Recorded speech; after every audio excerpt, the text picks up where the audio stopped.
Live from the J.C. Newman Cigar Studio in Boston, Massachusetts, and the Gurkha Cigar Studio in beautiful British Columbia. Welcome to the Smokin Tabacco Show with your hosts, Matt Tobacco and Mitchell Santaga.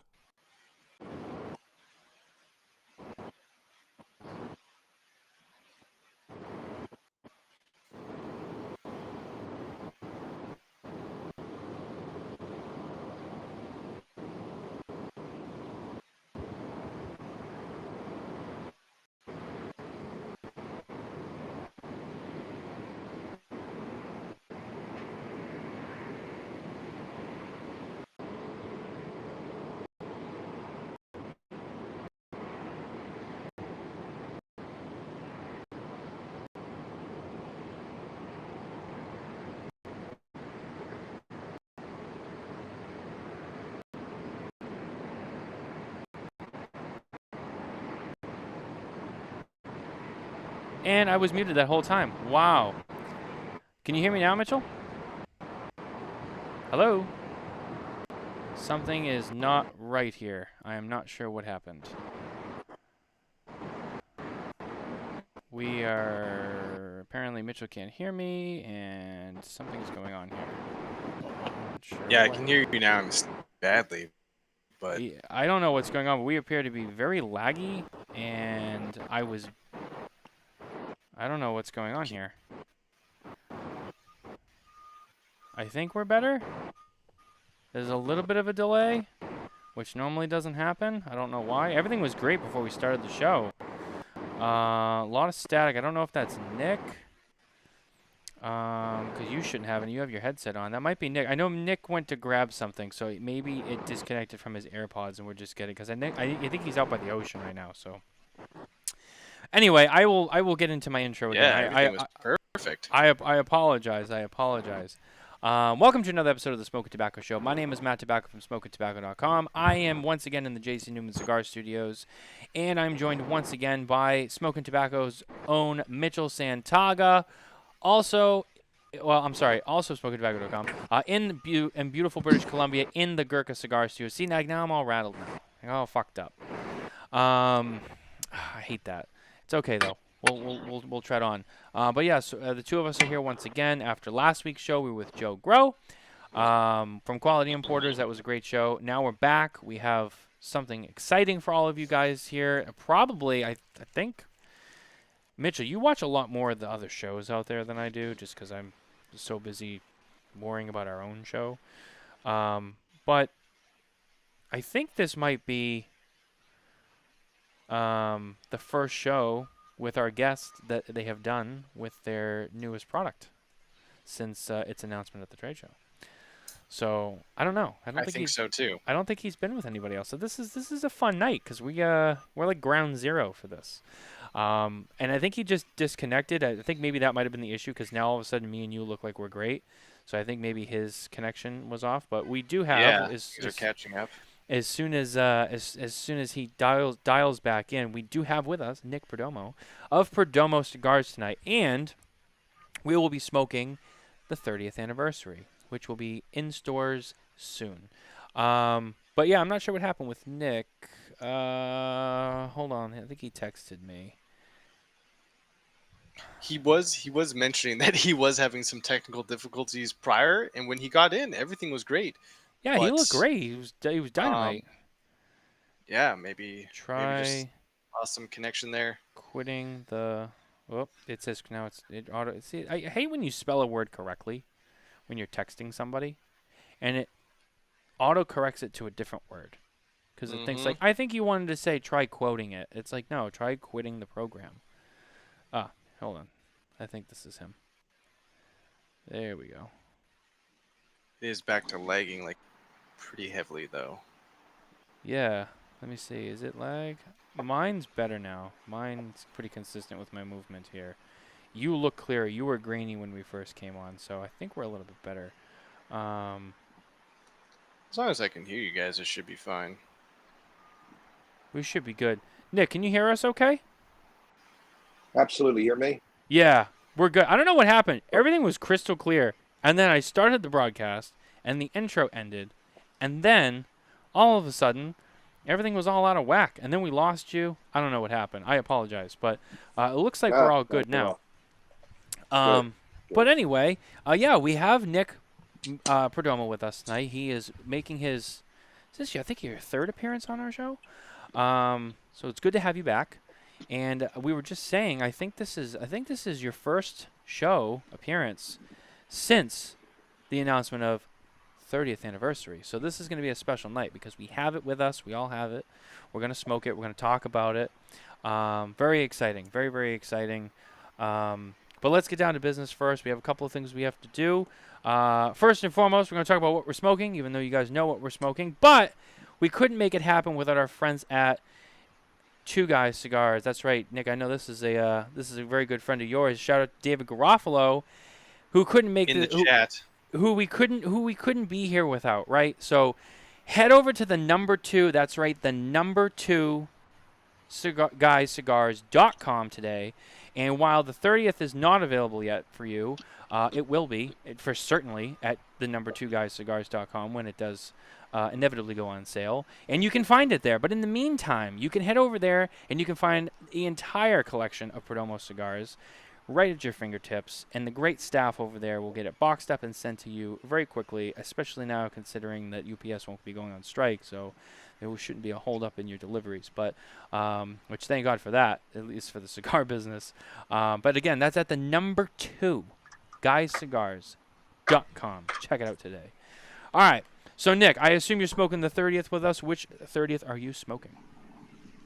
Today I'm going to start off with, am I good there? Can you guys see that? Down a little bit. Oh, yeah. There you go. Okay, that's the new 30th Maduro. And we're gonna have this cigar out all through North America starting in November. And we're actually launching it right in your backyard at Two Guys Smoke Shop. Nicholas, my son, and I are flying up to Boston, and we'll be at Two Guys on Thursday, Friday, and Saturday, showcasing the new 30th anniversary. And that'll be the first store where it'll be launched. And if I can tell you a couple things about it, what we're going to do is yeah, absolutely. Arthur Kemper, our VP. I'm a huge fan of ST DuPont, and they were kind enough to make 30 numbered Perdomo 30th lighters. This is the line 2. You can hear that click, which is really nice. A double flame, and each one will be numbered 1 from 30 all the way through 30 of 30. And we're excited about it. The launch is going to be phenomenal, and it's crazy. We have 75 cigar stores in the whole country that are going to carry it. And on the first release, we've sold out the whole run, and we did it in 48 hours. And I always say sometimes quality always brings quantity, and it's not how much you got, but how good you got. And we got some phenomenal retailers around the United States, and we're proud to start off and kick it off at my friend David's store, Two Guys Smoke Shop. It's a hell of a store. Hell of a store to launch Perdomo product. I mean, it's a big Perdomo store. I don't have to tell you that, you know, but for those listening, I mean, Two Guys Smoke Shop is great. First of all, Dave runs a great ship over there. 3 stores and an online store. Number 2 guyscigars.com. Can't say it enough. But seriously, it's a special shop and store for me, as I know it is for you. Both of us are friends of Dave's, and I know we both had yours longer than mine histories with Dave, and I appreciate Dave so much because he's given so much to me, and he's part of the reason why I'm even here doing this. So, great shop to launch in. Big Perdomo store. They sell a lot of Perdomo there. And it's, right in my backyard, so that's exciting. So I get to come up and see you guys at the store, which is awesome. I can't say enough about that. And I think, Mitchell, you said Dave's watching, so it's good to see Dave here with us tonight. I saw his name pop into the comments real quick there. I don't know if he is sticking around or just wanted to say hello, but I didn't see him type anything, but I did see that he was watching. Well, if Nick Perdomo's on the show, something tells me Dave will stick around for a while. But we'll see. Yeah. But no, I mean, it's exciting. I'm going to smoke the 30th Anniversary Connecticut. I love Nick's sun-growns. I've said it so many times. All of the sun-grown blends are some of my favorite cigars. But I decided to switch up and go Connecticut tonight. I'm going to go Connecticut and see how it goes. But Mitchell, I think you got the sun-grown, don't you? There it is. Yep. Look at that. That's beautiful. Let's see if we can get a nice close-up on there. See if we can get it to Look at the focus. beautiful detail. Yeah, look at that. Now, Nick, Matt, this is the first time we've even brought this out in any show. You're the first show. I even have the first 3 boxes that we've manufactured, so I'll be able to show you that. Oh, nice. Tonight too, for the audience too, to see the packaging and everything. Of course. Yeah, Nick, and thank you for allowing us to be the first here. Obviously, I saw you a few weeks ago in Vegas at the trade shows. I was at the booth. We did our interview. A lot of you guys probably saw it. If you haven't, head over to our YouTube channel or go to smokintabacco.com, and you can find the links to find it all there, as well as our booth coverage page for Perdomo is out already. You can find it under our PCA Trade Show tab for PCA 2023. And you can see all the photos. You can get all the information on the cigar, as well as the link to my interview with Nick at the trade show. So yeah, no, it's exciting. We did get to see you, but it's great to have you here. We can actually sit down and have a longer conversation, talk about the cigar. A couple of things about this. We caught up with you at the trade show in 22, and I know that 2022 was actually the 30 years.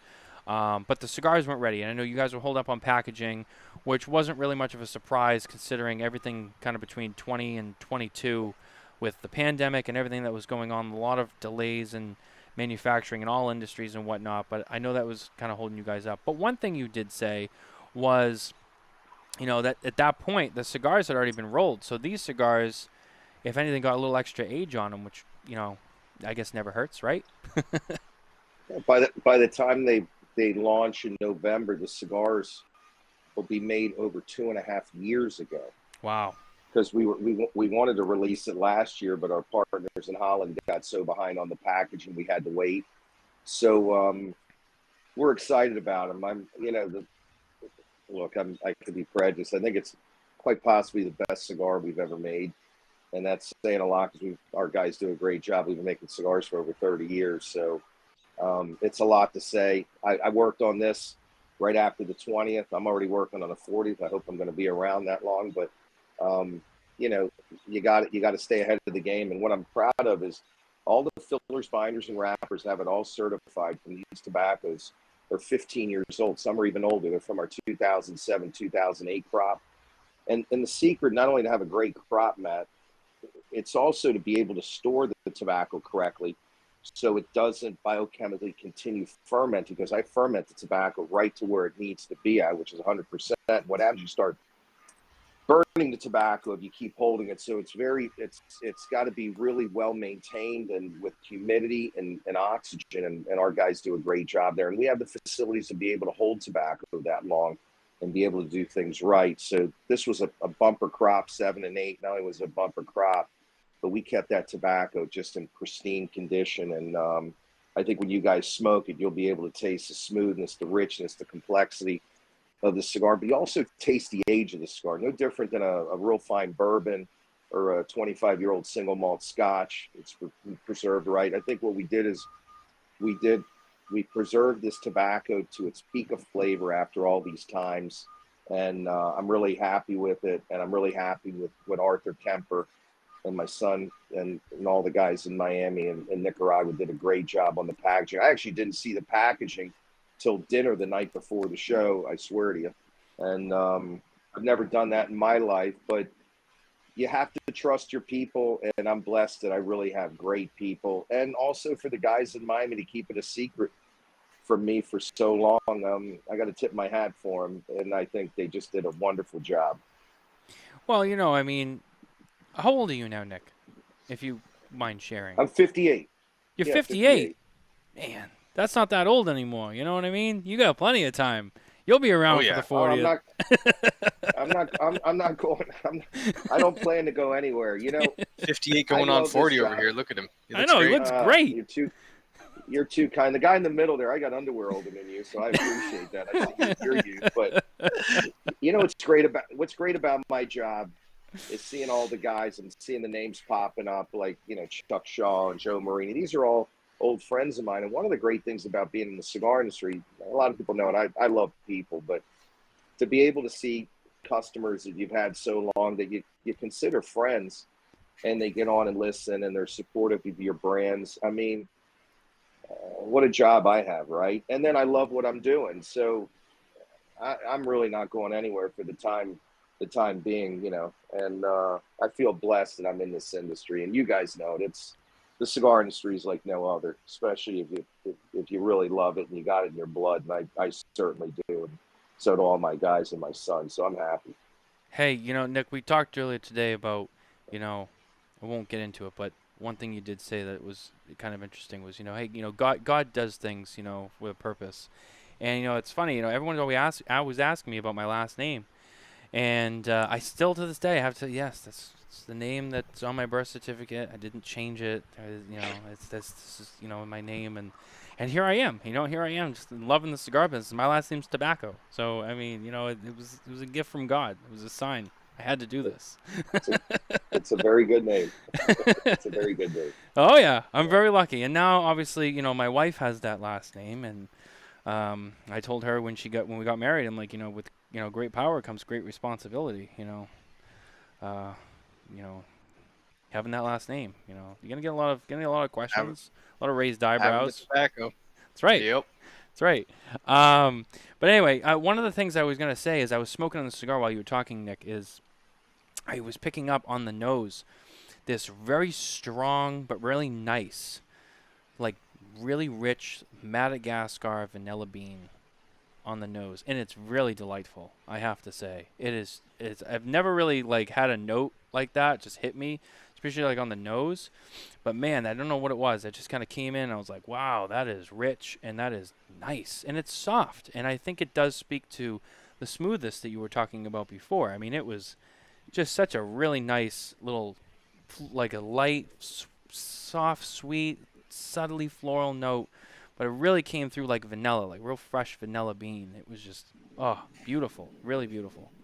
And that's what we wanted on that Connecticut Shade Wrap blend that you're smoking there. Matter of fact, that's the next one I'm going to smoke if I can get to hang out with you guys a little bit. And I wanted really the nuances for each wrapper to have their differences. So if someone enjoyed the Connecticut and they wanted something a little bit different, they could smoke the sun grown. They wanted something a little bit different in the evening, you know, with a good bourbon or a good scotch or a nice dessert, or even with a nice rich coffee, they could have the Maduro. And you know, all the retailers that got to smoke it have really enjoyed it. We had some friends over last night. My friend Jeff and Nancy Ryan, they're from Pittsburgh. They came over. We had dinner last night, and they loved cigars, and they were smoking them, and they were also talking about. They could see how special the cigar was, and I think that's what Arthur really proclaimed on that cigar, is how special it was. And I think the smokers are going to be able to taste it. Very rare to find a cigar that's got 15-year-old tobacco, fillers, binders, wrappers, and the cigar that was made by the time you release it, you know, almost 31 months it was made. It was sitting in our aging rooms, and people who've been in our facilities know that we're really stringent on temperature, oxygen, humidity control there. So the cigars stay really pristine. And you know, we really want to knock the socks off on every cigar we make for our consumers around the world. And this one we really believe is going to do it. And the feedback that we've gotten for this small amount of people smoke that we've given out, I'm not kidding you, probably about 120 cigars. I would have gave you guys more cigars. I know the owner of the company. I have, you know, 21 of them. So you know, I don't even have a box of them. So I have 3 of the original boxes because I always keep the first 3 boxes. And a lot of times we'll wrap them off for different charities and so on to bring some money, especially to children's charities that I'm near and dear to Janine and my heart. And so that's what we're doing. We're really excited about it. And I got the boxes, and when you're ready, I'll be glad to show the consumers and all the people out there that are out there listening. Absolutely, You know? yeah. Whenever you want to grab them, Nick, go ahead. Yeah, let's get into it. And Very excited. if anybody has any questions, I know people are giving questions. I have to put my glasses on because I can't really see that well because I'm 58. But I'll show you some of the boxes. But if you have any questions, I'd love to hear them. I'd love to answer them. So I actually Yeah, go ahead. I actually do have a question, and it's from Barry Stein, and Barry actually All right. wants to know how much input did Nicholas have, Nick Perdomo the third, have with this blend? He had quite a bit of input with it. We had talked about it. This is a brand that we've been working on for almost 6 years, believe it or not. I don't know how people come out with these brands all the time every month.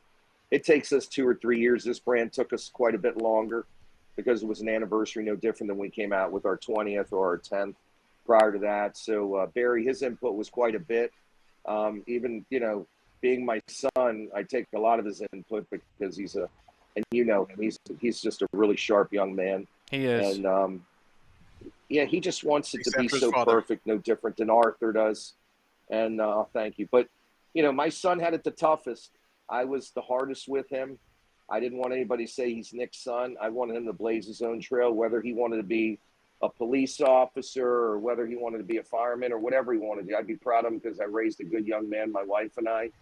And he's influential in all this stuff because he's really kind of a cigar freak, and I'm good with that. And I see that my good friend Les Mann is out there from SD DuPont. Yes, And he I just is. wanted to show you guys the new 30th SD DuPont Line 2 lighter. We'll be showcasing the first one at Two Guys Smoke Shop in November. And it's a beautiful lighter. They'll all be numbered. And Arthur Kemper did a phenomenal job working together with Les and being able to make 30 of these lighters. And that's all we made. So without further ado, this is the Connecticut. If you look here, it's got like almost a blondish, reddish color. It's a tint that we made. All the hinges, if you look in the back, they actually have our names engraved in them, Perdomo. And when Wow. you open up the box, it's a box of 30 cigars.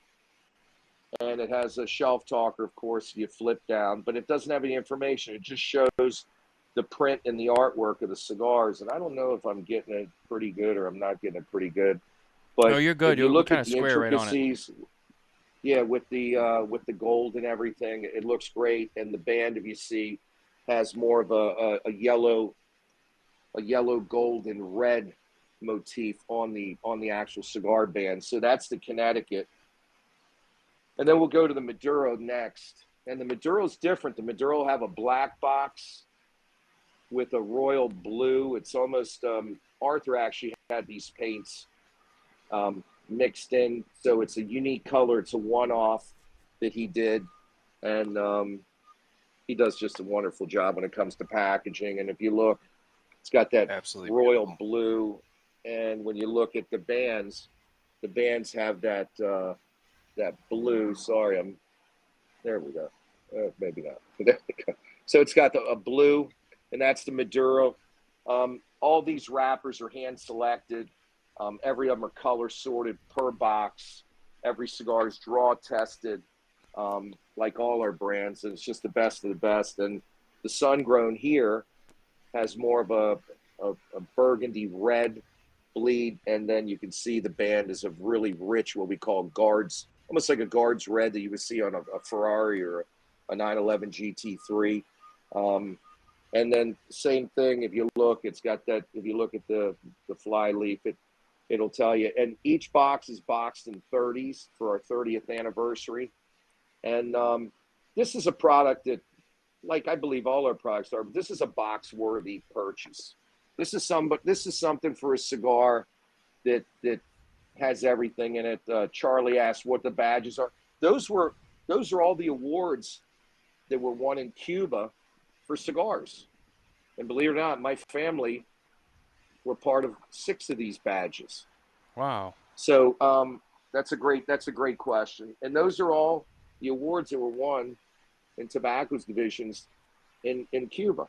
And we wanted to do that because that celebrated what my family has done. And in Spanish, it'll say 30 años, which means 30 years in Spanish, but also in English, it'll have it on the boxes.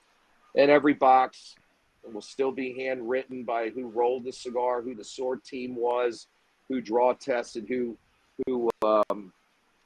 selected the tobaccos and everything. So we keep itemized every single step on every cigar that we make. So the consumers are satisfied with the brand, and that's what we want, you know. Absolutely. I mean, So you guys have done. Oh, sorry, I was just gonna say you guys do some of the best job in the business. I mean, not just with the cigars you make, but everything else. Just the way you guys handle inventory and the way you ship products and you package things. And I've been down to I haven't been down to Nicaragua, but I've been down to your office in Miami, and I've been to the warehouse, and I see the way you guys have done things. And I have to say, I mean, it's top notch. I mean, there's a lot of companies in this industry, and there's a lot of good companies out there. I mean, I've seen a lot of good companies. I've seen other production facilities. I've been to factories in the Dominican, and I've seen things, and there's a lot of good people. But you guys just, you make it look so easy. Whenever I see Perdomo, it looks so easy, and I know it's not, but it's just everything you guys do just seems so flawless. It's like, do you ever make a mistake? That's what I always wonder. It's like, do you ever fail? Because you guys always just look like everything's just on point every time, never miss a beat, and I think that's probably the best thing about you guys. Well, the people have been to our facilities, and we've had many of them. Many who even listened today on the show. We're sticklers. We have a mantra in the factory that says, perfection is the goal, excellence is merely tolerated. And if you have that mindset and have the mindset to please all your consumers, your team builds a culture, and that culture is one to satisfy. And when you satisfy your consumers and you feel rewarded by that satisfaction, that kind of separates you from others. And I always, think about what my dad said. It takes 10 years to get a customer. It takes 3 seconds to lose one. And my mother used to always say, and still says to this day, Nicky, do things right or don't do them at all.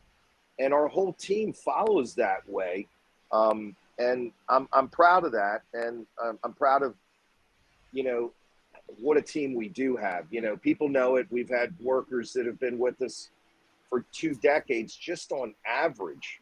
So we're building we have a new training center. We're bringing generational people up. We have children who work for us that their parents worked for us and retired. We have grandchildren now in training facilities that are working for us in Esteli.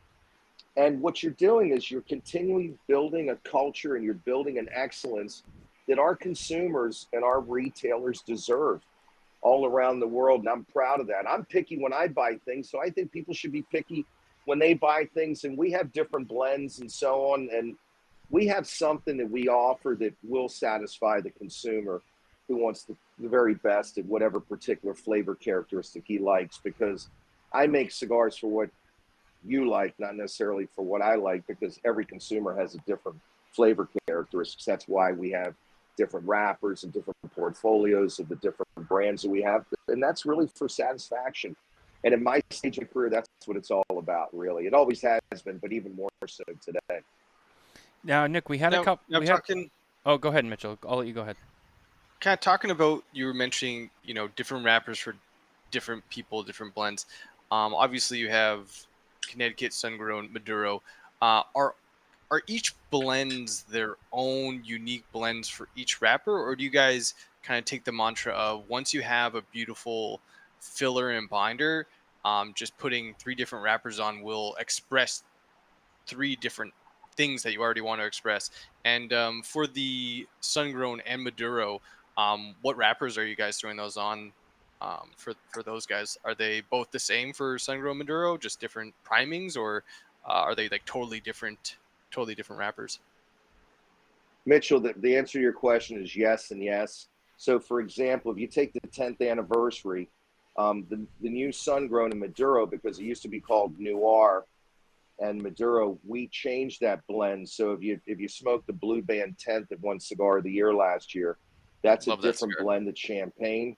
Thank you. And the Sun-Grown is different. We reblend those cigars. But for example, 20th and Habano and Lot 23, they're the exact same blend with 3 different wrappers. And the reason is, if you're looking for something a little more creamier, a little almond vanilla, you can do it with the Connecticut, because we also ferment that tobacco to its peak of flavor. Those tobaccos have 6-7 years on them in most cases, and been sitting in bourbon barrels for an extra 10 to 12 months. On the Sun-Grown's 12 to 14 months, and on the Maduro's 14 months and up, because of the thickness of the wrapper. On the 30th, to answer your question, the blends are identical, but the wrappers impart quite a bit of different flavors. It changes and nuances, even though the filler blends are pretty or similar. But what we do is we have one variety of seed on the sun-grown, and on the Maduro, it's a farm that we have. It's real exclusive us that we have in the northern part of Nicaragua. It's a different variety that we have of seed that we grow on for our Maduro wrapper. So it's a different seed. It's also going to impart a different flavor. It's a higher priming naturally, which means it's higher on the plant. It's got a lot more starch and a lot more sugar. And very few people use Habano seed wrappers grown in Nicaragua because they take a heck of a long time to ferment. I see a lot of people saying Nicaragua, Nicaragua, Nicaragua, when the wrappers are from Mexico or they're from other countries. Very few people use Nicaraguan wrappers because they're costly and they're time consuming. But I will tell you, the taste is worth the extra effort. And if you do things right, quality will always bring quantity. And if you have to wait extra time to have the tobacco at its peak of flavor, you should do it because the consumer is going to win, the retailer is going to win, and you're going to build consistency, and you're going to build an army of consumers that are going to support you because they're going to be satisfied and they're going to be confident in the cigar that you manufacture. And one of the greatest things that we have, Matt, when you were at the show, is we'll write big orders, and a lot of times we'll go, Matt, would you like to try the cigar that you bought? Guys will buy 50 or 100 boxes of cigars and have never tried them. And they go, no, we trust you. But yeah, let me take one. I'll smoke it tonight on a clean palate after dinner. If that doesn't make the hair on your arm stand, nothing will. And that just shows what quality that we have and what dedication our workers have. And following that mantra of perfection is really the goal, but only God is perfect. But excellence is just tolerated. And if you keep that pendulum that way, you can sleep good at night and you can keep your consumers happy and your retailers happy and wanting to sell the product. You know, Mr. Jonathan was one of the ones I always talk about every show who gave me the greatest compliment. He said, I can always bring everybody to the Perdomo section. I know every cigar burns perfectly. Every cigar draws. Whether you like that blend or you like a different blend, it's always rock solid. And I think that's what our whole team works for, Matt, and Mitchell for that matter. Absolutely. You know, talking about construction, I've ashed it once, and absolutely amazing tight burn line here. Draws perfect. You know, flavor wise, you're getting all those classic Habano sun-growns. You're getting a bit of that spice. You're getting that rich wood. You're getting a nice bit of sweetness on the retro. And I think that 15-year age, it's bringing this depth of kind of like, I don't want to necessarily say mustiness, but almost like this, like you said, kind of like a nice aged wine, or you know, it brings on that depth that you just don't necessarily get with younger tobacco.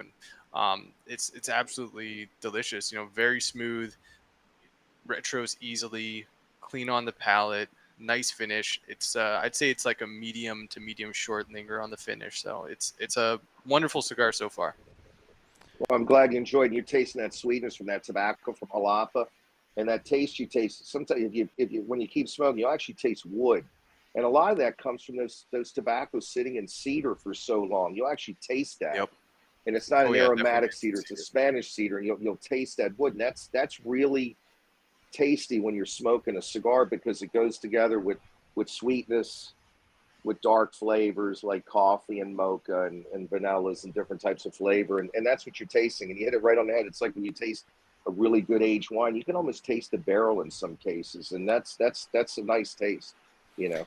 Yeah. Nick, we had two questions I wanted to bring up. First one was from Frank Speranza. Will any 30th be made in the Corona Grande size? That's my good friend, Frank Speranza. Frank, unfortunately, we won't because the way I wanted those tobaccos to taste in the blend, and our guys in our tasting panel also agreed with it. We needed to come out with something between 52 and 54. We decided to pick 54. So basically the lineup will be Robusto 5x54. We'll have an Epicure size, which will be a 6x54.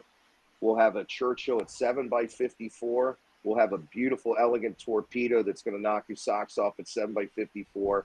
And then we're going to have a Gordo, which is going to be a 6x60. And believe it or not, these cigars with 15-year-old tobacco with all the quality steps that we do, with the packaging and everything, the cigars will retail in America between $12 and $14. I don't think there's anything like it in the market today. And we really shaved that pencil, and we really wanted our consumers to be able to get to enjoy and buy a box of these and really, really savor the cigars and see what the passion of not only Arthur and our team in Miami and my son and Nelson and everybody else did, but also the passion of our workforce, whether it be in assorting and selecting facilities, whether it be in curing and fermentation, aging, all the way to our rollers, down to the beautiful boxes where everything is completely done by hand. Even the borders, what we call filete, is all done by hand. And believe it or not, all of it's glued with Elmer's glue. You guys are too young to remember that, but I remember Elmer's glue. When you remember, did you eat it when you were a kid? Because did you ever eat it, Matt? I never ate it, but I remember it. Oh, man. See, the older guys know what I'm talking about. You had to taste a little bit of Elmer's glue. Kind of like Play-Doh. You didn't put a little bit out of your mouth. You couldn't trust the guy back in those days. But you're younger, so. I love letting it dry on my fingers and then peeling it off. I used to do that too. That's good. That's good. So, we got all these old secrets, but we still use 3M bought the company, but we still use Elmer's glue. But all the detail, when people come down to the factory and see all the detail just to make that box, and then sometimes you go to a cigar store and they rip the box lids off. You can only imagine. I want to get out of my mind sometimes, but it's really refined. I saw one question here from Erica. What's the difference between the 30th and the 20th? Two different animals. The 20th is phenomenal, but you're talking about a Macallan 25. This is kind of our Macallan 55. Both outstanding, but this is really the best of what we've done. If you look at brands like 12-year double-aged vintage, I saw my friend Mr. Sanders talk about it. Incredible cigar. This one, we kind of just went to the stars with this one as best as we can. We're always trying to touch them. This one here, we think we hit it out of the ballpark.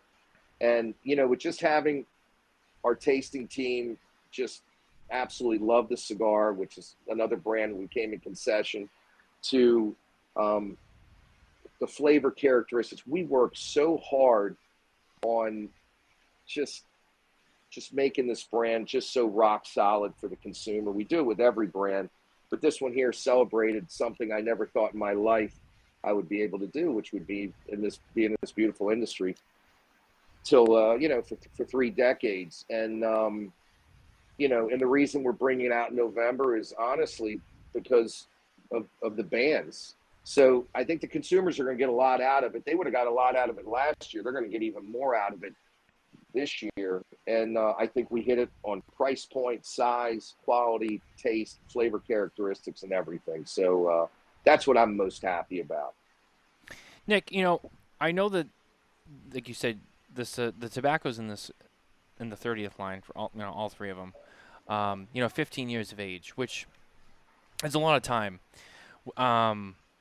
What is, for the consumers and everyone else listening who maybe doesn't know, just as a comparison, you might have mentioned this before, but just as a refresher, what is usually the length of age on the tobaccos that you've used on some of your other products, to kind of show that contrast between these two? So we're well known to be the curing, fermenting, and aging zealots of cigar tobacco. I had a customer tell me that he'd been to every factory all over the world, from the Dominican Republic through Cuba, and just never saw long fermentation periods like we do.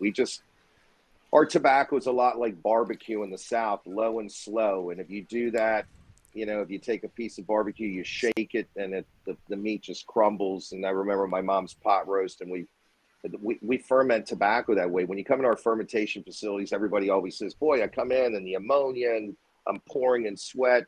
Yet they come into our fermentation rooms, all they smell are the beautiful nitrates and the honeys and the sugars dissipating from the tobaccos through the fermentation. And it's only 78 degrees. And so what happens is, the only thing that gets warm, and by natural causes, biochemically, is the tobacco. We're not feeding it heat. And we're letting these tobaccos marinate, cure, ferment, and age in the times that they need. And on average, most of our brands, which is really kind of unprecedented. A lot of our brands are aged for 60, 70, and 80 months on average, depending on the textures of the tobacco. And then they go through another fermentation in bourbon barrels. And the reason we do that, and I've said it before, but it's not to infuse bourbon. As much as we all like bourbon, we don't want to infuse our cigars. What we're using is the alcohol in the bourbon barrels that are unvarnished, so the tobacco can breathe. They're charred on the inside. What we're doing is we're trying to clean that tobacco and filter it to take any of the rough edges off. We're trying to caramelize those tobaccos and bring them into darker hues. If you look, for example, at our Connecticut's, they're not yolk yellow. They almost look like a honey butterscotch color. But it's because a lot of these tobaccos are 6 years old. This one's 15 years old. If you look, it's almost like a brown. And that's because of fermentation. So what do those tobaccos get at the end through all the fermentation and bourbon barrel aging? They really hit their peak of flavor, and that's exactly what they want. It's almost like taking a great piece of meat, you cook it to the exact temperature that the consumer wants it, and then you let it rest so it cooks there. So when it gets to the table and he's going to cut that meat, it's absolutely perfect, and that's exactly what we want the cigar to be. When that consumer opens that box of cigars and buys it, it's got to be delicious. It's got to be appetizing. And that's what we try to do with each and every cigar we make, regardless of price. Now, Absolutely. one of the things I was going to ask you, I'll ask you this because it's on screen. JJ asked, is it comparable to the ESV? Which I know the ESV, we saw on the market again a few years ago, and now I don't think you guys. I think that was that a one run that you guys did a few years ago when we saw it again? Yeah, we sold out all the tobacco in that vintage year, which we knew we would, and we told people it would take about 3 to 4 years to get that. The reason we've held off on this and took so few retailers was so we can continue having this down the line. We would like to have this cigar out like we did with the 20th, where we would have it into the next succession, the 40th. So as far as compatibility to the ESV, both cigars are elegant, outstanding cigars. This one is a touch better, in my personal opinion, because of the tobaccos of this particular crop year that we had. And this particular crop year was very unique because we had so much inventory from previous crop years. We didn't use this crop year in anything. So we have a good amount of well-aged tobacco from the 2007, 2008 crop year. So for example, on ESV, we had great crop years on the 3 evolutions that we made, but we did use secos on different brands that were aged in different cigars. We used some Visos in different blends of different cigars, and we used some Ligeros, which I'm talking about mild, medium, and strong tobaccos. So we picked through some of that tobaccos to make recipes or dosages from different tobacco. On this one, we did the same thing that we did with 20th. We decided this is the baby here. We're not going to touch it. And it's hard because you're tempted, because you see these tobaccos and you open up the bulks and you smell them, and it's intoxicating when you smell the smells of these. But you have to be patient in this business, because what you want to do is, you not only want to please your customer, you want to have a rock solid blend. Nothing's more frustrating, I would assume, for the consumer to smoke a cigar and says, boy, I love this. And then he smokes another cigar and he says, boy, it doesn't taste the same. One of the things we're proud of is not just with our construction, but people that say, I've been smoking champagne for 22 years. It is rock solid, identical every single time I smoke that cigar. I can close my eyes and I know what that cigar is. And to us, that's a great compliment. That means our people are doing the right job and they're following the right dosages or recipe or blend, as you call it, and that's the way we want to keep it. So I've always got my mind in Spanish and English. I'm using recipe and dosages and blend at the same time, but it's got to be consistent. And we're so anal about it that we just don't use tobaccos from regions. We use them from the lot numbers that they're on, so that way we can have consistency in the blends. You know what I mean? And even like my son wants to come up with something with Cameroon wrapper. We were always the biggest on Cameroon. Unfortunately, Rick Merifel, my dear friend, passed away, but we're getting back into it. But, he's test smoking cigars, bringing 50s, looking at colors, looking at textures, looking at flavor characteristics, and then amplifying them and see what they're going to be if we come up with something in the coming years. So with these particular cigars. So these are the things that our team does that kind of separates us, because it's not about making a big buck. It's about making the buck the right way and satisfying and pleasing everybody that's out there listening to us today. Yeah. Absolutely. It's funny you mentioned, because Nicholas actually is here now. He just commented he's with us watching the show. So Oh, good. good to have him here. Nicholas, thanks for being here. Great to see you, or see of you, I should say, in the comment section. Nick, one of the things I was going to ask you, so kind of back on the vintage on these tobaccos, right? 15 years. We've seen, I don't want to say like a bunch of, I don't think that's the right way to describe it. But we've seen, at least in my opinion, I think in Mitchell's opinion, it may be yours, but across the industry and the market, we've seen over the last several years a little bit more of these, more vintage cigars with more aged tobaccos, and we've seen it with Nelson Alfonso, I think El Septimo, he's claims that he's got some 10, 15-year age cigars and Mentioned the tobaccos, Mirafels. the Mirafels. To go 50, do you consider this cigar to be kind of that way to get into that ultra premium, ultra vintage kind of section of the market as well? We're working with these really special tobaccos that have a lot of age to them, that are so refined and smooth, but at the same time, unlike all of those names, you're still keeping your price $12 to $14, whereas a lot of those cigars, even with Davidoff does things like that as well. Those brands, you're seeing cigars go from anywhere from $25 to $60, and you've been able to come out with a cigar that has similar age to it and similar refinements and almost perfection, but keep it at still what I consider an affordable rate for the average consumer. That's got to be, to me, that's a huge win. You can kind of be on that same, when you look at the stats side by side, and be way more affordable, but still have that great tobacco and that great experience for the consumer. That's got to be a huge win for you. Well, it definitely is. We've been growing tobacco for 25 years also. So some of these other brands I'm not familiar with, to be quite honest with you, and I got respect for everybody. But Right.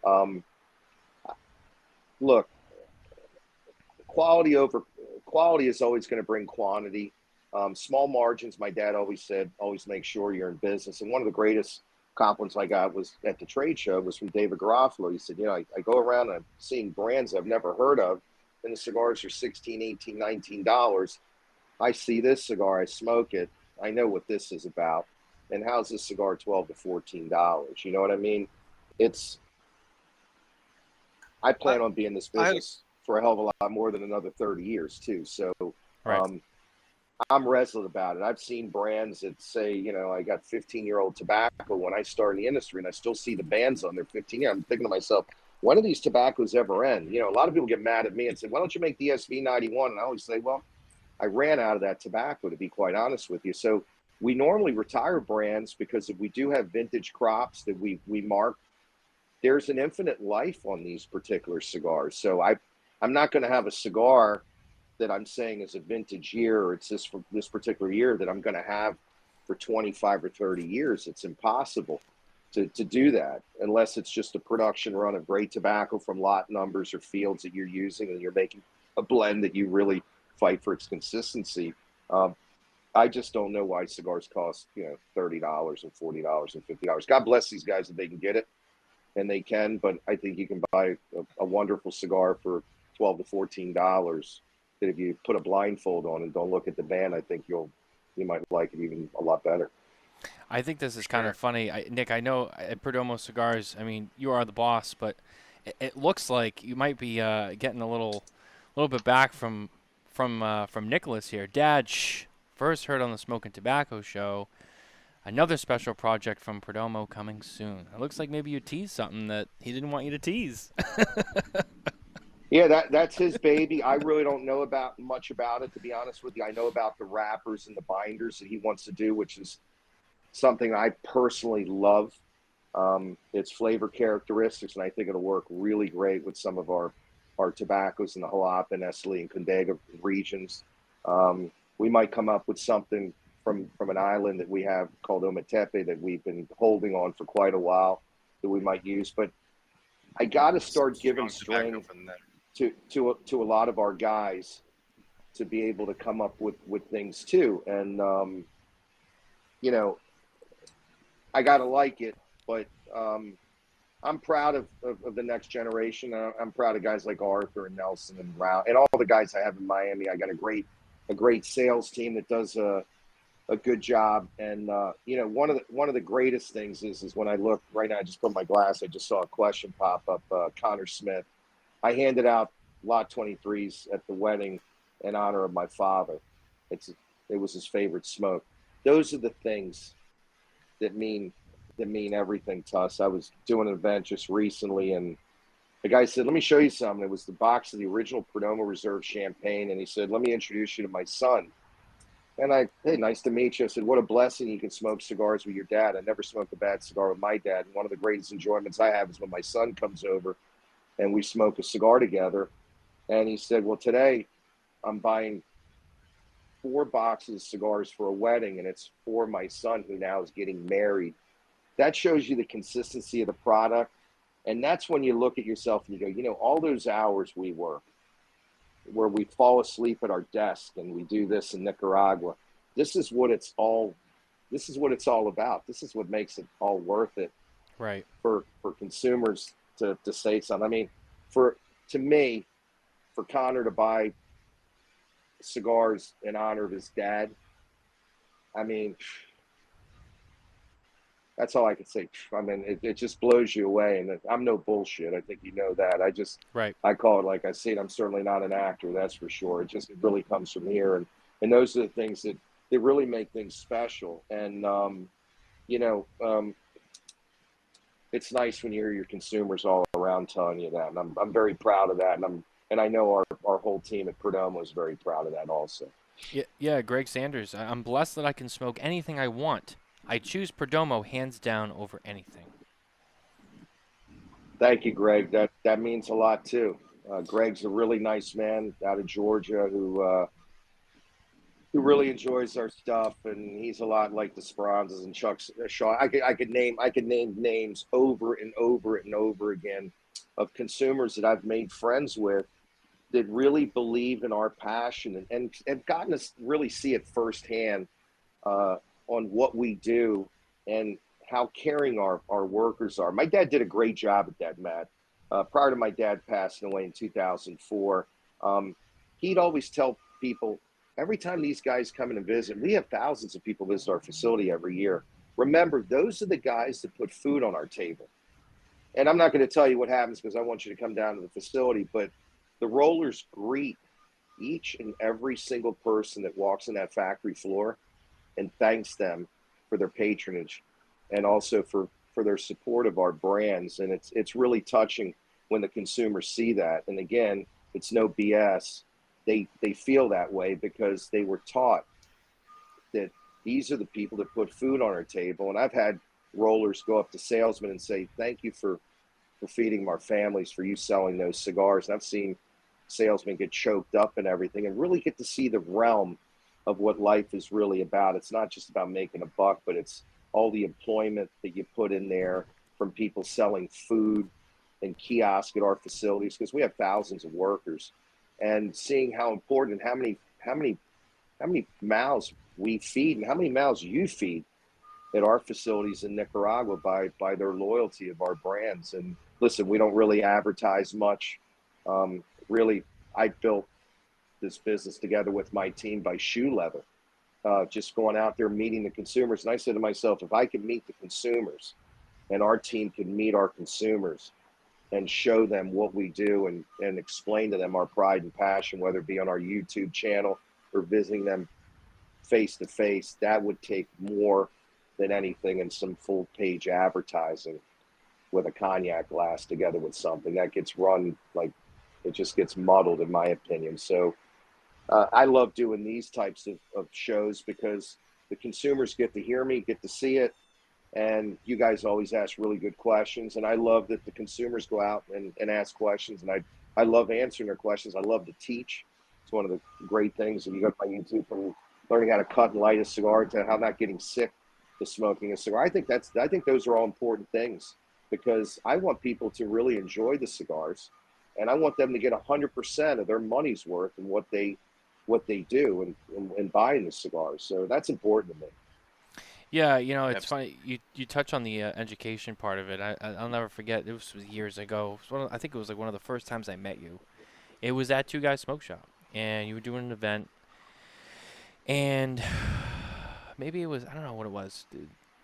It was an event. I can't remember if something was coming out or something, but I remember I met you the first time. We had a conversation, and I was cutting a cigar, and I think someone had told me to ask you, like, hey, like, Nick, how do you cut a cigar? 'Cause someone said, like, I know you know how to cut a cigar, but ask Nick. You should ask Nick these, like, basic questions. And I was like, okay.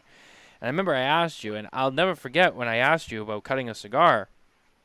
And I had just cut my cigar, you know, whatever, just a little off the top. But, you know, it wasn't until I actually had the conversation with you and you were like, you know, when you cut a cigar, you know, you cut the cap. You know, you shouldn't have too many crumbs. If you got crumbs, you've gone too far. You really you almost want to just scalp that cigar, really. Just cut the cap off. And that stuck with me. And now when I cut a cigar, I mean, I take the extra second. I make sure it's right in the right spot I want it, and I give it this nice clean cut, and it's perfect every time. And it's because I always think back to that. It's funny, like, you talk so much about tobacco, making cigars and all this other stuff, but even something so simple like how to cut a cigar, I mean, that shit's invaluable. I mean, I've kept that with me the whole time now, and now every time I cut a cigar, I think back to my conversation with Nick, like, you know, just cutting it just enough, not too much. You don't need to cut a lot off your cigar, just enough to open it up, and that's it. And it really is. You can't put a price on that, and it's just the little skills you learn. And so I think what you guys are doing with your educational pieces in your YouTube channel, it's great. I mean, it's awesome.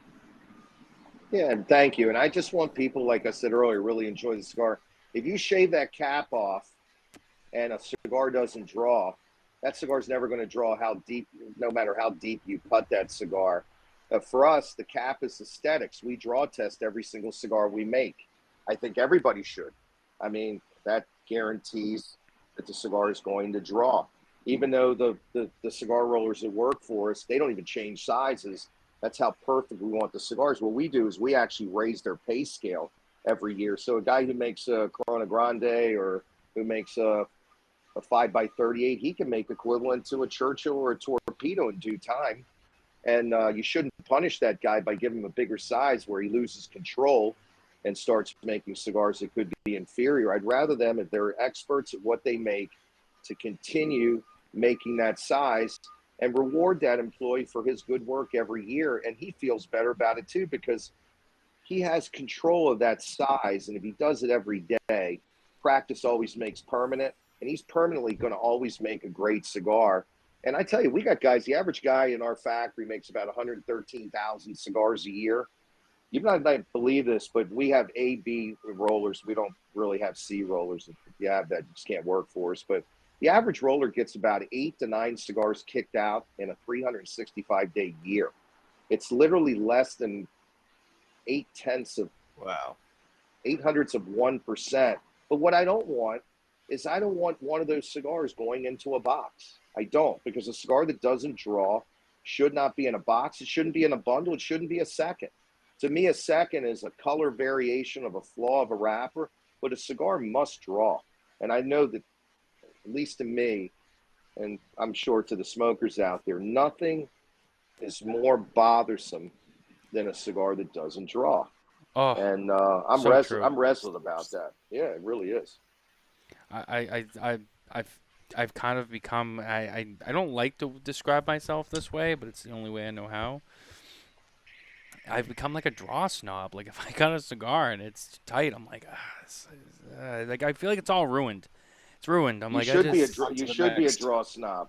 It's like when I smoke a cigar, I really like to smoke in a really not windy place. Like, I'm on the beach, right? And we just had a rainstorm, so I'm quite high up in the air, and the winds are blowing here like 20 knots. And I really want to use this lighter, but it's so windy to use a great lighter like this Line 2. But you shouldn't have a bunch of wind. You should really, you know, a lot of the times to enjoy a cigar too is not only the company you're with, but also the conditions that you're here with too. So it's nice to be able to smoke these cigars together with you guys and everybody in the audience, because, you know, in reality, a lot of the people in the audience have been strong supporters of our brand. You know, it was like I was talking to my son. These guys are like family in a lot of instances to you, because you know them so much, and they always talk about your family. How's your granddaughter Stella? How's your other granddaughter Lucy? My son just had a baby, he's 3 months. So I'm really enjoying life. I think we're a very blessed family, and you know, God always has a way to get things going forward each and every time. But I'm in a very good place, and I'm really happy that the consumers really enjoy our cigars. I think that's what I mostly work for today. I've sold lots of cigars in my life. I love the letters, I love the emails, I love the texts, and, you know, just people telling me their experiences. I collect every handwritten letter that's been given to me from my inception. I have literally thousands of letters and drawers, and I periodically look at them, and I apologize to people who write out there if I don't get back to you. Sometimes you don't leave a number to write back or stuff, but I try my best. But thankfully we get lots of them, and it's really a blessing. Yeah, that's amazing. Now, Nick, I actually had only kind of one more question about this this 30th. I know you love to try to make these anniversary cigars accessible and kind of core line. Um, are you expecting only a limited amount to be hitting the market, like as you mentioned in November? And is that going to continue? Is it like, oh, only 30,000, you know, only 10,000?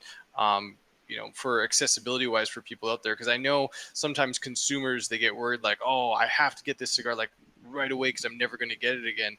But I know you really try your best to make sure it's accessible for everyone, obviously at the price point, as well as distribution and even just quantity, it being available on the market. You know, one of the things I've heard many times from retailers is, you know, Perdomo is almost never back ordered, right? If anything, you're always fulfilling and they're always on time. So with this 30th, it being so special, so aged, is there going to be a limited production on this, or are we expecting a pretty hefty amount to hit the market?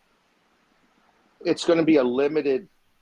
It's going to be a limited product with a limited amount of retailers are having, because we want to make sure that the retailers that have honored us by being 30th anniversary appointed merchants are going to be able to get those cigars at will, where they're going to be able to sell them to their consumers. Nothing's more frustrating for a retailer to get a box of cigars that someone enjoys and then doesn't get them for 3 to 6 months. I think it's unfair to the retailer. I think it's unfair to the consumer. I think that if you like something, you should be able to buy it. I've never gone into a restaurant that I like and they said, we don't serve this because we only get it once every 6 months. I've never understood that. So I've never come out with a brand that, whether it was limited in numbers or limited in the amount of cigar retailers that had it, I always wanted to make sure that those retailers that have the brand would always be able to funnel it, because my job is to make sure that they can pay their directs and indirects and their rents. And my job is also to satisfy those consumers that go into those cigar stores and buy those cigars. And nothing's more frustrating. And people forget it after a while. You know what? If I can't get something, I give up very quickly and I go to something else, because my life is way too short to be sitting there playing games and saying, I can't get this and I can't get that. Initially, you know, the grab of, you know, exclusivity and not getting this and not getting that was kind of cool. But to me, what's more is being exclusive, to be able to get what I want. And when I buy it, if I see a beautiful shirt on a rack and they don't have my size, they tell me to come back next week, the chances of me coming back next week are slim to none. I'll find another white shirt at some other store is what I'll do. I think the consumer's got to be satisfied and the retailer's got to be satisfied, like I said earlier. And you got to be able to drive those cigars. So if someone enjoys that, they know that they can go each and every time to whatever store they go to in the United States or in Europe or wherever they buy their cigars and be able to enjoy those cigars. Believe me, if there's a back order on a Perdomo cigar, it's because the retailer didn't order it, or he waited too long to order it. It's certainly not from the facility. Our fulfillment is about 99.68% complete, and I'm proud of that. Listen, we're having a record month this month. and we're working Saturday to make sure that we can get all the cigars out by the end of the month. And you know who's going to be there on Saturday? My son, Nelson Cuba, our whole team in Miami, our accounting team, so they can invoice to make sure the consumers are getting those cigars. And I'm proud of that. My wife will be there, and we're going to make sure that we're going to get there. I even have a friend of mine from Pittsburgh who's going to help us this Saturday and make sure that we can get this is the type of people that we associate ourselves with, and we want to make sure that our consumers get those cigars, and we want to make sure our retailers get those cigars. Absolutely. I'm resolute about that too. Absolutely. Just, again, another great example of the dedication that you guys have to everything you do, which I think is phenomenal. Nick, we do have to take a quick break. We have to cover our news segment on the show tonight. Our news segment is once again brought to you by Micallef Cigars. If you head over to micallefcigars.com today, you can check out all of their products, and you can find, actually, I believe at the number 2 guys, cigars.com as well. Dave's getting a lot of airtime tonight, and he's not even on the show, which is great. If you head over to number 2 guys, cigars.com today, you can actually pick up the new Micallef Black. The Micallef Black Toro was rated 91 on SmokinTabacco.com, so check that out. Micallef Black, it's a blackout. CLE announced today that they're going to be releasing the Eiroa CBT 51 for Christian Eiroa's 51st birthday. The CLE Cigar Company will release the CBT 51 in what will be limited in distribution. This blend is in celebration of Christian Eiroa's 51st birthday. This cigar made its debut during a 300-person event celebrating his birthday during the PCA 2023 show on July 9th. The celebration took place at 8 Lounge at Resorts World in Las Vegas. We were there. The Eiroa CBT was first introduced to the market in 2014. CBT stands for Capa Banda Tripa Maduro, which translates to Wrapper Binder Filler Triple Maduro. The Eiroa CBT 51 is a uniquely sized 50 by 10. That's a big cigar. It is smooth and ultra rich with hearty charred notes of wood pepper, espresso, and a long, bold, and meaty finish. I don't believe we have a release date on this, but it will retail for $30.40 per cigar, and they come in boxes of 9. If you head over to SmokinTabacco.com today, you can read more and check out pictures of what it looks like. It is a pretty interesting cigar, quite a long cigar. That's a big cigar. Huge. Nick, I know Very long. Speaking of larger ring gauges and vitolas in general, you guys have the Immenso. Which I know that you said was mostly just because the consumers just really wanted a big ring gauge, so you had to do it. But I don't know. What's the longest cigar that you guys have ever made? Well, we made a standard A size the standard A size from Cuba, which was a 9 1/4 by 47. That was the longest cigar I ever made. The 70 ring gauge, I actually started that cigar in 1996, and people were asking me for a really big cigar. It's nothing that I necessarily smoke much, to be quite honest with you, but you have to work for your consumer. And Immenso is a huge brand for us, and we never watered that brand down. It's got Seco, Viso, Ligero, great binders and great wrappers. And it's a cigar that's a very low margin product for us because we price it very good. It's retails between $7 and $8 for a 70 ring gauge cigar. And it's a large cigar. It takes about 92 pounds of filler to make 1,000 of the 7 by 70. But you got to work for your consumers. And it's certainly more profitable for me to make smaller cigars than larger cigars, unless I'm charging $30 or $40, just prices that people are charging. But to make a cigar like that and retail for $7 and $8, I think the consumer's getting a lot of bang for their buck, just like I think that somebody who pays $12 for this particular cigar with 15-year-old filler binder and wrapper is getting a tremendous amount of bang for his buck. And you know what it guarantees us? It guarantees us that those cigars will sell. And I really believe that a quick nickel is a lot better than a slow dime. I'm proud that we ate the S-chip tax in 2008. And, we still do, 15, 16 years later. And I'm proud of what our company did. And I think the consumers out there, they're cognizant about it and they appreciate it and they're loyal to us. And so instead of spending an advertising in a magazine, maybe I can use that to better the experience for the consumer at the retailer. And I think that's a big win-win for both of us, to be quite honest with you.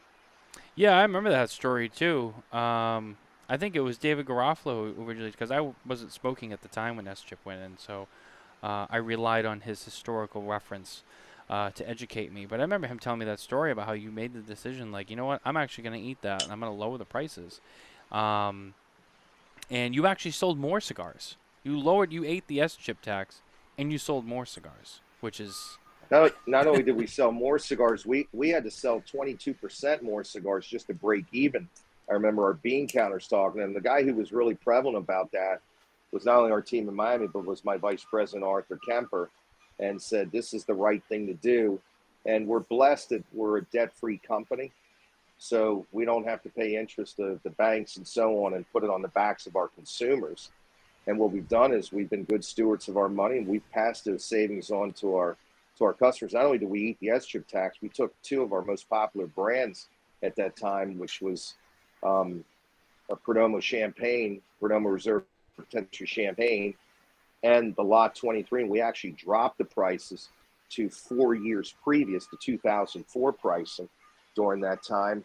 And I think the consumers thanked us. You see the expansion in the walls of Perdomo and the best retail stores around America who are actually, merchandising the products right, which makes it much easier for the consumer to buy, just like we see in every other industry, and really using the square inch and getting a tremendous amount of bang for their buck for them selling the product, and the consumer at the same time getting the same amount of bang for his buck in consuming and buying the product. So that makes me happy. And you know what?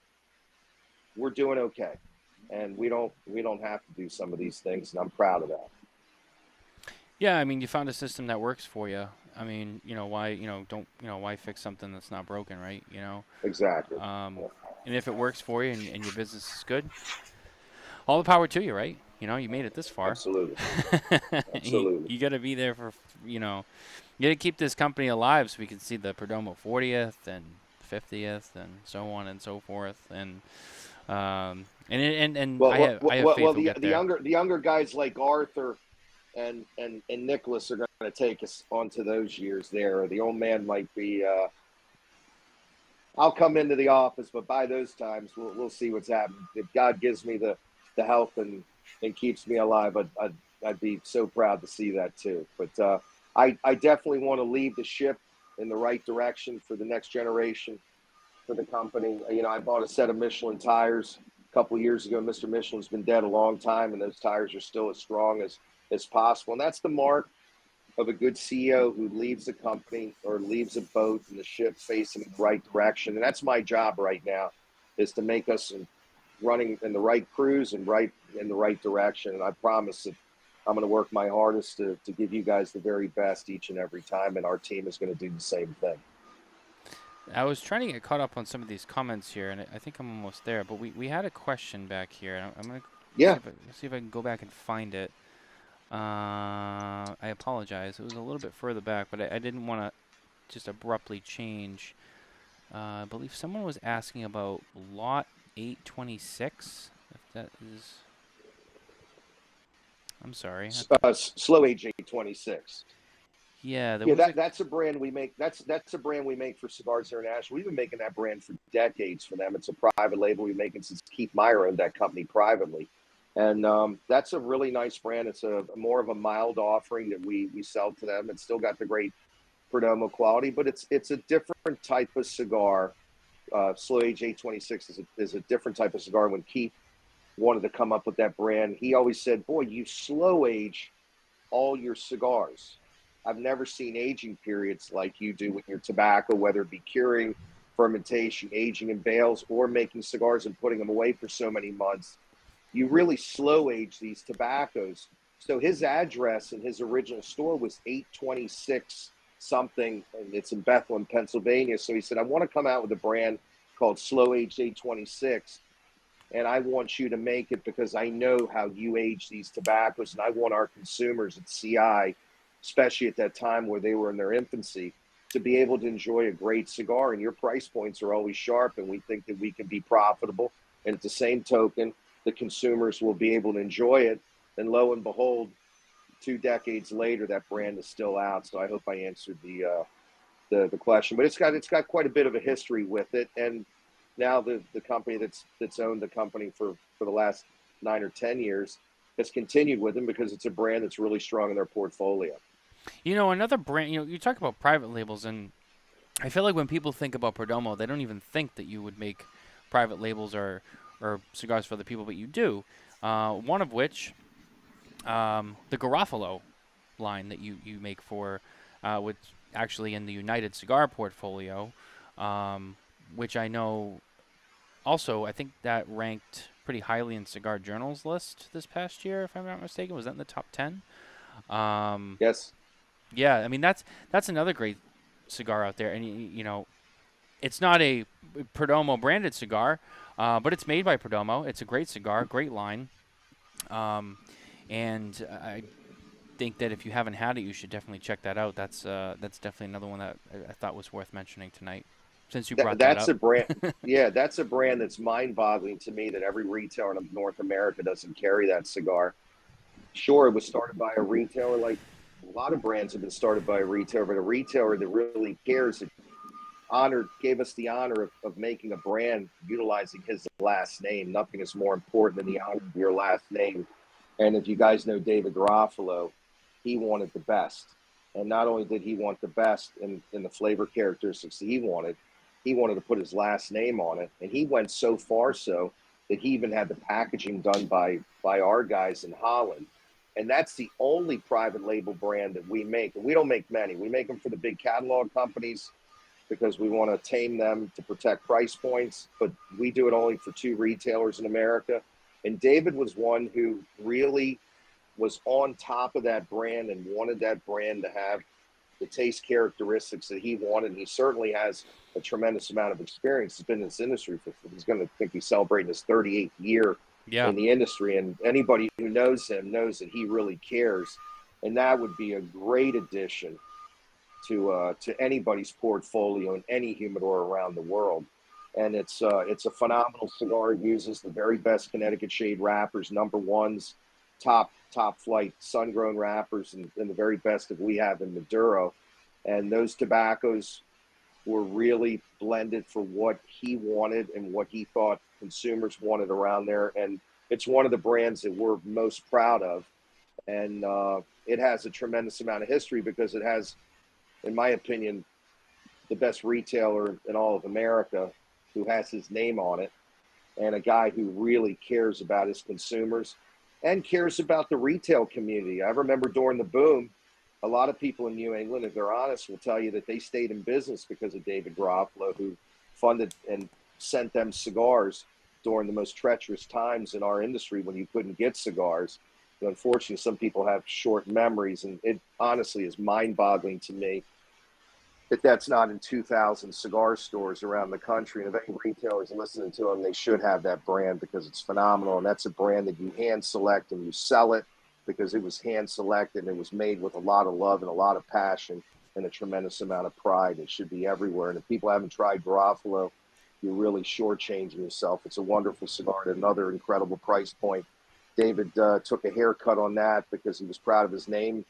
Not a haircut in quality. He took a haircut in volume where he could have been a pig, and he didn't because hogs get slaughtered. He wanted that brand to be out there, and it's a winner. I promise you that. Believe me, I make it. And I know what's every leaf is put in that brand, and it's top shelf quality stuff at price points that you could charge double for what that cigar retails for. Yeah, I mean, for those who haven't had it, check it out. Or if you're a retailer who's listening to the show, contact Dan and Oliver at United Cigar. And if you're not a United Cigar retailer, you should definitely become one. And then you can get Garofalo cigars. So definitely get on that if you don't have it. Well, Nick, I have to say, I think we covered, unless I missed anything, which please let me know because I want to make sure we got all of it. But in terms of the 30th, I think we covered everything on here with this cigar. And one thing to be covered. I think you said you were only going to open this up to 75 retailers at launch, versus and normally you guys have like what 5,000 like retailer accounts that you normally ship to, but this was only going to be to 75 in total. And these are 75 of not necessarily the biggest stores, but stores that sell cigars the old-fashioned way, where they hand select, they hand sell cigars. When you go into a cigar store, it's not, if you need something, give me a call. They have really great store clerks and managers that work in that store that try to produce the very best customer service and try to hand select and hand sell each consumer because they believe in the product. And those are the stores that Nicholas and Arthur really decided on having them, and we'll try to expand that throughout 2023 and 2024.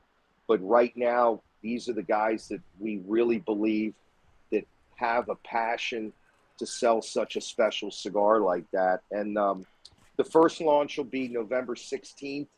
We'll be at one of the two guys' stores. We'll be doing an evening at the store in Nashua at their new Anchor cigar lounge, which is beautiful. And we're going to be doing Q&As and stuff, and people will be able to buy the products firsthand. On the 17th, I believe we'll be in Salem, New Hampshire at David's big store in Salem. We'll be doing that event, I think, from 10 to 5. And then Saturday, I believe we're going to be in Seabrook. If David's on the show, maybe he can help out. I got cigar stores floating around my head, but I believe that's the thing. So we'll be doing all day Thursday after I land. I think I land at 11 o'clock. I'm going directly to one of the stores. I believe it's going to be Nashua. And then it's probably Nashua. It's probably Nashua, Seabrook, then Salem, because I'm going to assume that you're going to be on the Cigar Authority on Saturday. So Salem's probably Saturday. So that's probably. But we'll be in all three of the stores, and we'll be showcasing the new 30th.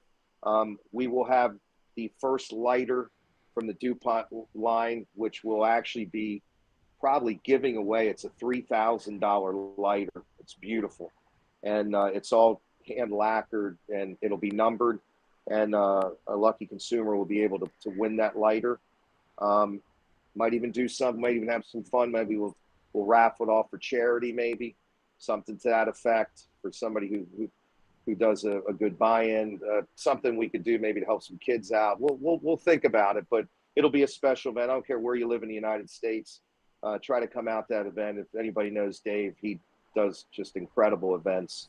And that'll be the first day. My son and I are personally going to fly up there, and we'll be doing all three events together with our great sales rep, Roy Kirby, out there. And I can't go without saying what a great sales team we have all across the country. I see Tim Kime on the line, and a lot of our guys that are actually listening too. Thank you for that. And we just have a great team that really cares about our consumers and our retailers. And I'd be glad to answer any question that anybody has out there if you got some questions. And I studied that book. I studied that book, Tobacco for Dummies, last night, so I think I got it down. So whatever questions you got, I'm there. Like, do you really need that at this point? No, it's a joke. It's a joke. If I'm learning every day, Matt, to be honest with you. Right. But after 30 years, if I don't got this down pretty good by now, man, I should shoot myself, because I'm in it every day, and I love it more today than I ever have. So it's a lot of fun, and it's nice seeing Arthur and Nicholas and all my guys, Ralph Valdez, the sales team, all my in-house team in Miami. They just do a wonderful job, and they just have the same passion I have. It just makes you so proud of the people that you have, We do have a couple of questions. Sure. We'll start with Frank first. Nick, what's your favorite size to smoke, and does it change with any of your line of cigars? Because I can smoke cigars at my leisure, my favorite cigar, probably smoking size, is the Torpedo. I think we make the best Torpedo in the industry. Sarah Gonzalez, our factory manager, worked at H. Upman from 1965 to 1983, and all she made was the Monte Cristo number 2. There hasn't been a real good one since probably 1965, but that's what she made, and she taught our people in Miami and Nicaragua how to make that artillery shell head and do it so perfectly. And you can just nip that thing right at the end. It draws like just perfectly, and what I like about it, when you put it in your mouth, it starts off almost like at a 46 ring gauge, kind of like a punch size. And you get all that flavor from that 54 or 52 ring gauge, depending on the torpedo we make.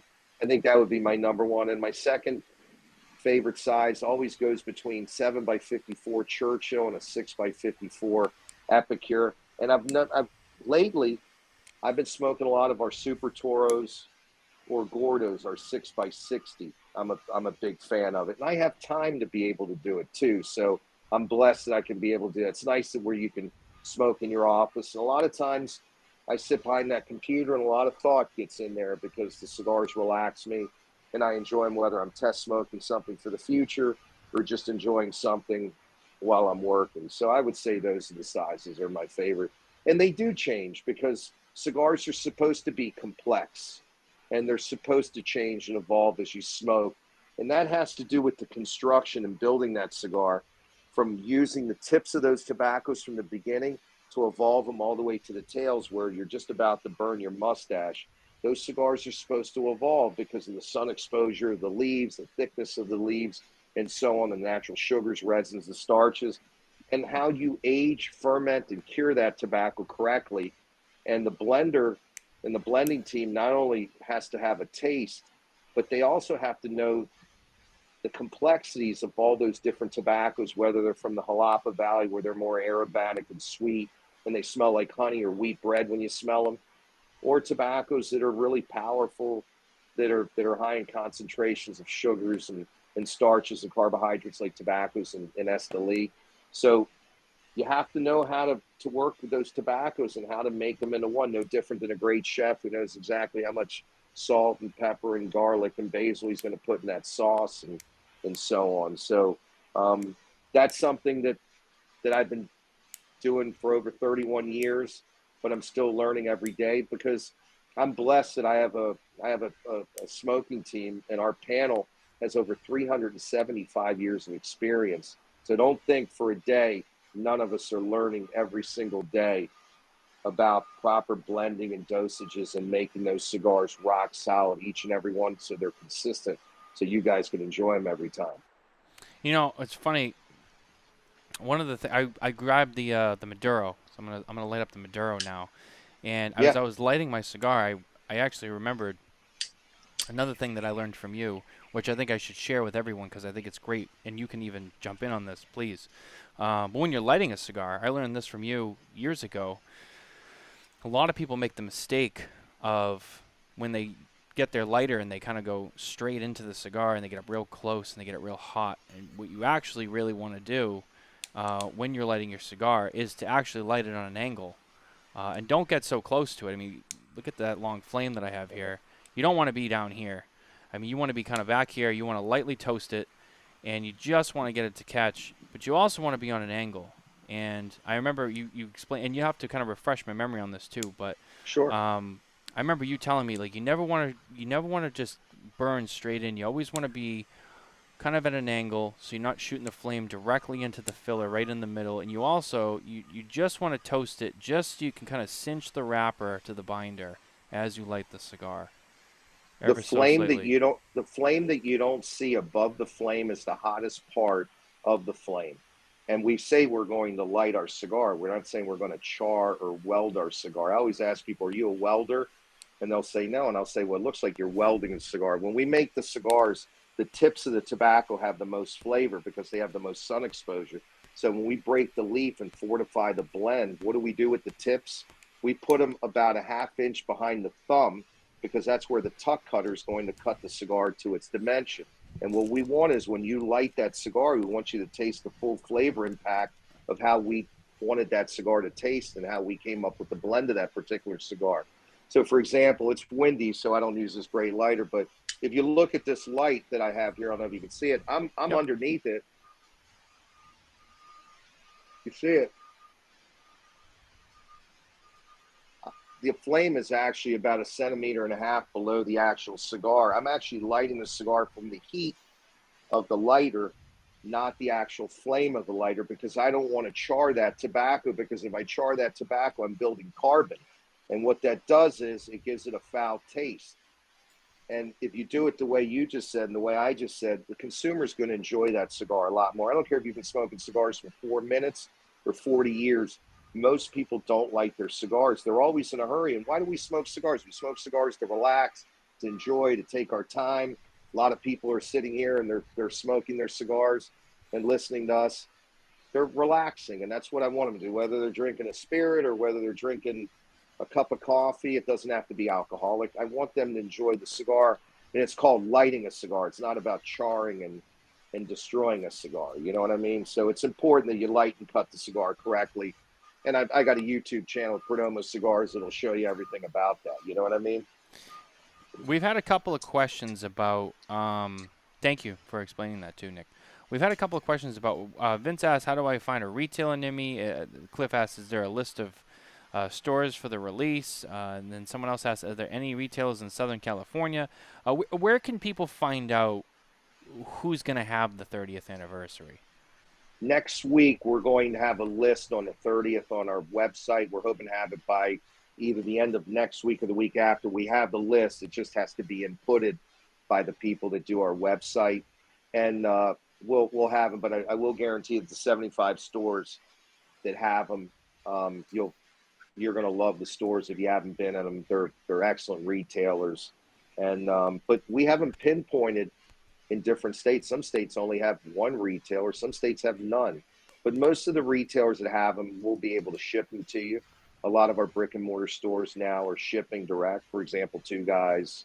There's quite a few of them that'll ship directly to where you are, because there's a lot of people that live in states, and I hear it all the time, that say, I got to drive 50 miles to a retail store. There's no retailer in my town. So they'll be able to get them, and they'll be able to have them shipped directly to their front doorstep, which is a pretty good thing. Yeah, that's awesome. Eric Padron asks, "Nick, have you picked out a pairing yet for the 30th?" Any great bourbon will pair well with any of the sun-grown and Maduro wrappers. Any single malt scotches will pair well with all three wrappers. If you like a light floral type of single malt scotch, for example, like a Glenlivet, it'll work great with the Connecticut, because that Connecticut is not your father's Connecticut. These are well-aged Connecticut's. They have a creaminess to them. And when we pair things, we want them to have a ping pong effect. Well, what I mean by that is I don't want the whiskey to overpower the cigar, and I don't want the cigar to overpower it. So I want them to be able to enjoy the drink together. Good coffees will work well with all three wrappers also on the 30th. Great red wines, if you like big red cabs, or if you like big red zins, will pair well with all three wrappers. And then what you got to do is you got to investigate and see what your palate likes. Everybody's different. I always say this example, is the truth. I like bone-in ribeyes. I think most people do. I was in Chicago several years ago at a place called the Erie. And the Erie grow their own, they have their own cattle. They dry age all their meat. And what you do is you do this. I want 2-inch, 3-inch, and they saw that ribeye for you. And the waiter said, "We have a special today." And I said, "What is that?" And they said, "We have liver and onions." Well, I'll be honest with you guys. I'd rather eat my arm than eat liver and onions. But those three retailers ordered liver and onions. And I learned something from that. I learned that taste is subjective and everybody likes something different. Honestly, I don't make anything that tastes like liver and onions, thank God. But I got something that I think you'll enjoy. And I think that I have something that'll hit your flavor characteristics, whether you want to drink iced tea with your cigar, a coffee with your cigar, or a great bourbon or scotch with your cigar. And you know what's great when you're smoking?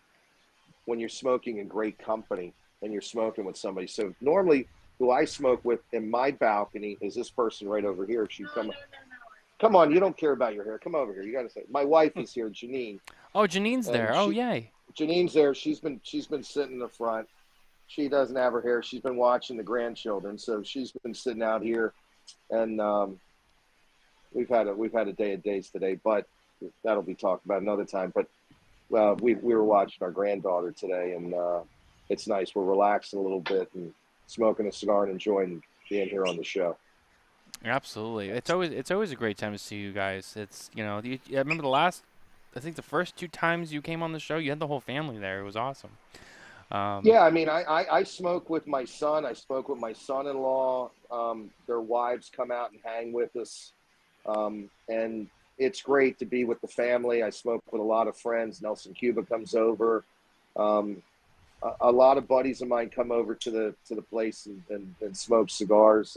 If you're a baseball fan, Mike Piazza comes over a lot. He lives in my town. We smoke cigars together, and it's great to be. I like to be able to sit around with a bunch of people and enjoy cigars, whether it be ladies or men. They love it, and I love it, and it's our passion. And I've really never smoked a bad cigar in great company, and it's one of the greatest things is to be able to smoke with great people and just have some great conversation and talk about the world and talk about our families and so on and so on. It's nice. Yeah, absolutely. You know, it's what it's all about, right? I mean, Yeah, absolutely. the best cigar you smoke is, you know, with the people you enjoy it with, right? So, I mean, I smoke alone. Everyone smokes alone at some point. It's kind of, for everyone on the show here, it's kind of part of the game. But I definitely have more fun when I can smoke with my wife or my friends or whatever. Sure. It Sure. just, there's something about it. You know, it doesn't matter what it is. I mean, we could just be sitting out on the driveway. You know, if we're all having a cigar and hanging out, that's one of the best things to me that I could do. I mean, I could smoke here by myself, smoke through stuff I got to do for, you know, the website, the blog, and stuff like that, and that's cool. But it's better when you can smoke with people, and I 100% agree with that. So, Absolutely. very, very special. But Nick, you know, I think we're getting towards the end of the show here. We're definitely longer than I promised you too. So I hope I'm not It's no keeping you problem. too late. Thank God I got time. I love listening to the consumers, and I love to answer their questions, so it's not a problem. I made the time out to be able to do it, and I'm happy I could do it. Absolutely. It's also nice seeing young guys like Mitchell here and younger people that are enjoying cigars. I just did a thing at the trade show, Sisters of the Leaf, seeing women now that are getting more and more active in smoking cigars. We need that, and it's a great thing. And people, I mean, it's some of the best times of your life is being able to sit down and enjoy a cigar with people. And a lot of times, if I smoke a cigar like you do, Matt, by yourself, sometimes that's where I come up with some of my best ideas too. Because cigar smoking to me is such a relaxing thing, and I think it drops my blood pressure. So it's great. Yeah, absolutely. I agree. Definitely. And the times you do smoke alone, is, you know, at least for me, yeah, you clear out your head, you come up with ideas, or you figure some shit out. You know, it's a good time. But yeah, no, we're about an hour and almost an hour and 45. This has been a long show, but it's been a great show. It's been a great show. But we're gonna wrap it up here. Nick, first of all, thank you. Thank you for everything. Thank you for being here as always. You've always been good to us. I just want to thank you. Well, thank you for having me, Mitchell. Nice to meet you. I'd like to thank everybody who was out there listening tonight. I want to thank them. I really enjoy this very much, and I love seeing young guys in the industry doing these podcasts. On Friday, I'll be on Cigar Dojo, and I know a lot of you guys all get along. And this information that you give the consumers is really valuable, and I think they enjoy it, and I really enjoy it. And I just wish everybody a great night, and I want to thank every one of them for hearing me, and I hope they enjoyed the show as much as I did. Yeah, absolutely. And I just want to thank all the people listening and watching as well. Thank you for being here. We got a lot of people here tonight. Very excited to see everybody. Yeah, thank you to the audience. If you're new to the channel, don't forget to like and subscribe. Also on our regular podcast apps, Apple, Google, Spotify, Pandora. You guys know them all. Whatever you listen to podcasts on, we're on there. Don't forget to find us and like and subscribe, because it's always exciting to see you guys all, here listening and watching and commenting along. We love having you guys here. It's what makes it more fun, right?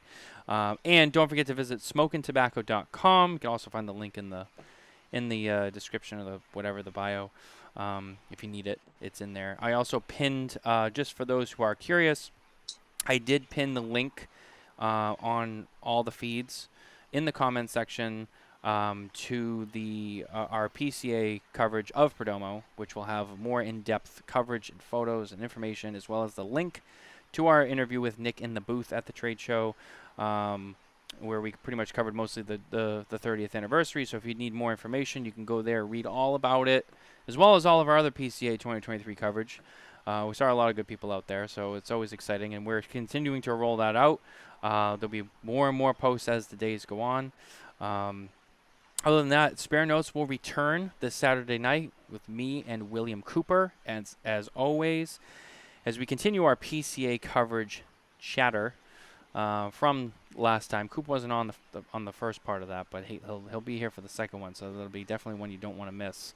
As we get into a lot, we get Coop's thoughts on a lot of things too, which is always great.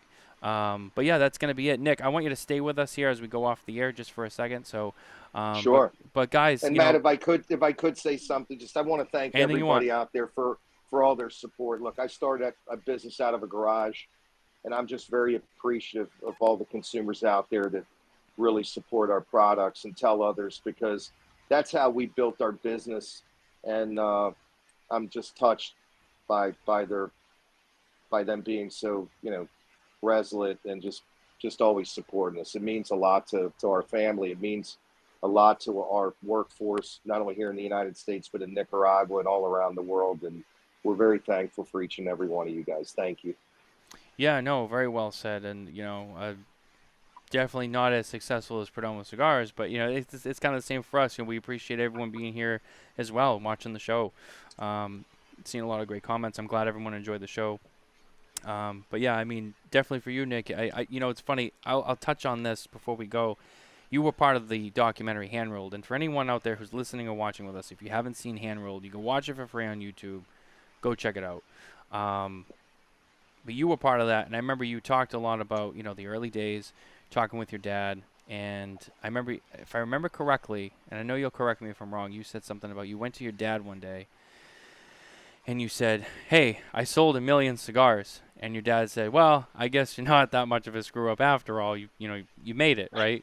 And that was awesome, to hear you share those stories. And I remember you talking about, hey, when you first started your business, I mean, you still went home to mom and dad's house to eat because you didn't have any money, because you building a business, you put everything you had into it, and and now here you are, 30th anniversary, here, and it's a nice success story. And I just want to say, it's nice to see those stories, because I think it gives a lot of other people